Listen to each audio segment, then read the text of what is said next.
नवरात्रि कन्या पूजन में रखें इन 5 बातों का ध्यान। कन्याओं को भूल से भी ना दें ये एक चीज। सनातन धर्म में कन्याओं को पवित्रता और शक्ति का प्रतीक माना जाता है। ऐसा कहा जाता है कि उनके पास देवी दुर्गा की ऊर्जा और शक्ति होती है। कन्या पूजा कन्याओं का सम्मान करने और उनकी शक्ति को स्वीकार करने का एक तरीका है। इसके साथ ही एक पवित्र आयोजन का पालन करने से साधक को समृद्धि, उर्वरता और सुरक्षा की प्राप्ति होती है। कन्या पूजन को शारदीय नवरात्रि का अहम भाग माना जाता है। ऐसा कहा जाता है कि इसके बिना कुमारी पूजा अधूरी होती है। यह अनुष्ठान हिंदू संस्कृति में बहुत महत्व रखता है और नवरात्रि के 8वें या 9वें दिन इसे बेहद संपन्न और शक्ति के साथ मनाया जाता है। इस साल कन्या पूजन 10 या 11 अक्टूबर को की जाएगी। ज्योतिष शास्त्र के अनुसार कुछ चीजें ऐसी हैं जिन्हें गलती से भी कुमारी पूजन में नहीं करना चाहिए, तो आइए उनके बारे में जानते हैं। लेकिन उससे पहले अगर आप भी चाहते हैं कि माता रानी का आशीर्वाद आप पर सदैव बना रहे तो वीडियो को एक लाइक करें, चैनल को सब्सक्राइब करें और कमेंट बॉक्स में जय माता लक्ष्मी जरूर लिखें।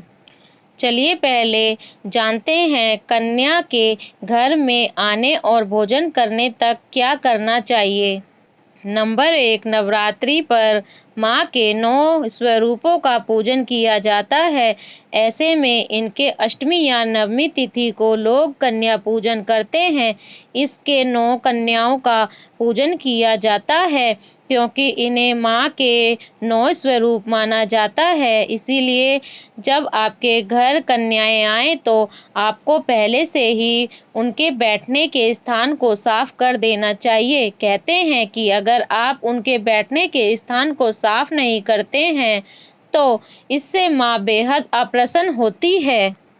नंबर 2, जिस दिन कन्या पूजन हो उस दिन कन्याओं को ना डांटें, उनका बेहद सम्मान के साथ स्वागत करना चाहिए। कन्याएं आपसे और आपके उनके प्रति व्यवहार से जितनी अधिक प्रसन्न होंगी उतनी ही माता रानी भी आपसे प्रसन्न होंगी। नंबर 3, कन्याएं जब आपके घर आएं तो उनके आते ही उन्हें आप आसन पर ना बैठाएं। आपको सबसे पहले उनके पैरों को धो देना चाहिए। उनके बाद उनके पैरों को पोंछ कर ही आसन तक ले जाना चाहिए। नंबर 4, जब वे आसन पर बैठ जाएं तो उनका टीका किया जाता है। इसके साथ ही आपको दिशाओं का भी विशेष ख्याल रखना होगा। जैसे जब आप उनका तिलक कर रहे हो तो उनका मुंह उत्तर पूर्व दिशा यानी ईशान कोण की ओर हो। अगर आप कन्याओं का तिलक गलत दिशा में करते हैं तो आपको माता रानी का आशीर्वाद नहीं मिलता है। हाथ को बुलाने से पहले ही जान ले कि सही दिशा कौन सी है और उन्हें कहाँ बैठाकर तिलक किया जाएगा। नंबर 5, 9 कन्याओं के साथ आपको एक बालक को भी बैठाना होगा। अगर आप ऐसा नहीं करते हैं तो आपकी पूजा अधूरी मानी जाती है।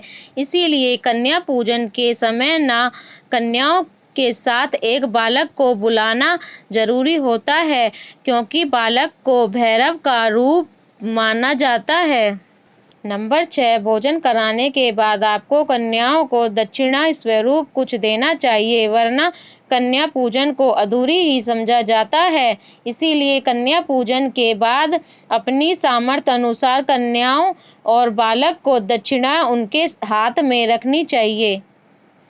नंबर 7, कन्या पूजन में एक विशेष बात का ख्याल जरूर रखना चाहिए कि आपको उनके पैर जरूर छूने चाहिए। वहीं किसी कन्या को आपके पैर ना छूने दें। चलिए अब जानते हैं कन्या भोजन में लड़कियों को क्या खिलाएं। नंबर 1, पूरी माँ दुर्गा को भोग में पूरी अनिवार्य रूप से शामिल होती है। इसीलिए कन्या भोजन में पूरी अनिवार्य है। एक पूरी अथवा पूरी का एक टुकड़ा ही काफी है, लेकिन कन्या भोज में पूरी को शामिल करें। नंबर 2, हलवा। माँ दुर्गा के भोग में हलवा भी अनिवार्य रूप से शामिल होता है, इसीलिए हलवा को कन्या भोज में भी शामिल किया जाता है। इसकी मात्रा महत्वपूर्ण नहीं है, बल्कि इसका थाली में होना अनिवार्य है। नंबर 3, खीर। माँ दुर्गा को खीर प्रिय है, इसीलिए उनके भोग में खीर की कटोरी हमेशा होती है, और जो माँ दुर्गा को प्रिय है वही कन्याओं को भोजन के स्वरूप में परोसा जाता है। नंबर 4, काले चने। काले चने अत्यंत पौष्टिक होते हैं, यही कारण है कैसे कन्या भोज में शामिल किया जाता है। इसके कारण लड़कियों को भरपूर मात्रा में पोषण मिलता है। नंबर 5, फल। कन्या भोज में फल को अनिवार्य रूप से शामिल किया जाना चाहिए। माँ दुर्गा के भोग में भी फल शामिल किए जाते हैं। नंबर 6, मिठाई। कन्या भोज को करने के लिए आपको कम से कम एक मिठाई भी शामिल करनी चाहिए। अगर किसी वजह से आप मिष्ठान शामिल ना कर सके तो घर में साफ सुथरे ढंग से बनाया हुआ सूजी या फिर आटे का हलवा भी माता का भोग लगाकर कन्याओं को खिला सकते हैं। ऐसा करने से आपके गुरु ग्रह की मजबूती बढ़ती है और माँ भगवती भी आपसे प्रसन्न होती है। कन्याओं को यह चीज भेंट करें। नंबर 1, लाल वस्त्र। नवरात्र में आप कन्या भोज करें तो कन्याओं को उपहार के रूप में लाल वस्त्र देने का विशेष महत्व होता है।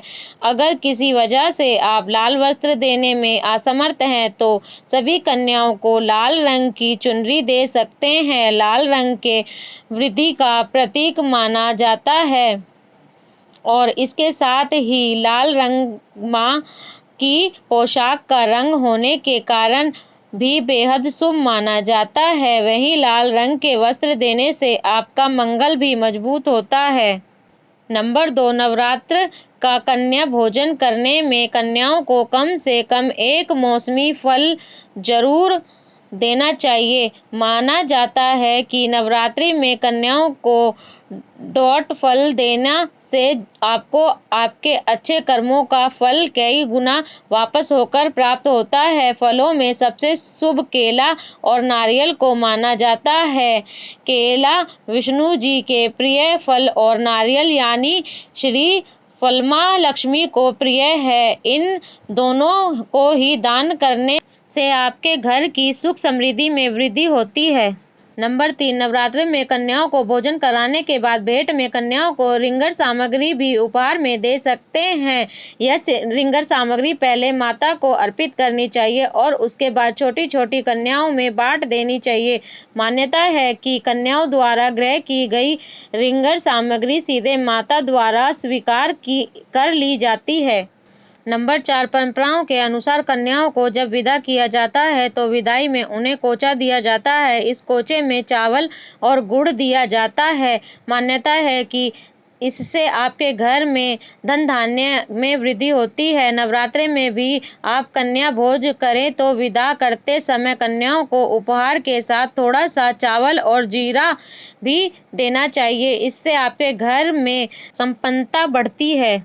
नंबर 5, नवरात्रि में कन्याओं को विदा करते समय उन्हें दक्षिणा के स्वरूप कुछ रुपए पैसे भी जरूर देना चाहिए। ऐसा करने से माँ लक्ष्मी आप पर प्रसन्न होती है और आपके भंडार भर देती है। हो सके तो कन्याओं को अपनी सामर्थ्य के अनुसार 11, 21 या फिर रुपए रूप देना चाहिए। नंबर 6, नवरात्रि के दौरान कन्याओं को उपहार में लाल चूड़ियां देने का विशेष महत्व बताया गया है। लाल रंग को वृद्धि का प्रतीक माना जाता है। यह तमाम जानकारी जन रुचि में ध्यान रखकर दी जा रही है। ज्योतिष और धर्म के उपाय और सलाहों को अपनी आस्था और विश्वास पर आजमाइए। वीडियो का उद्देश्य मात्र आपको बेहतर सलाह देना है। इस संदर्भ में हम किसी भी प्रकार का कोई दावा नहीं करते हैं। दोस्तों, आज की हमारी वीडियो आपको कैसी लगी हमें कमेंट करके बताएं। अगर आपको हमारी वीडियो अच्छी लगी तो कमेंट बॉक्स में जय माँ लक्ष्मी जरूर लिखें। माता लक्ष्मी आप पर सदैव अपनी कृपा बनाए रखे। वीडियो के अंत तक बने रहने के लिए धन्यवाद।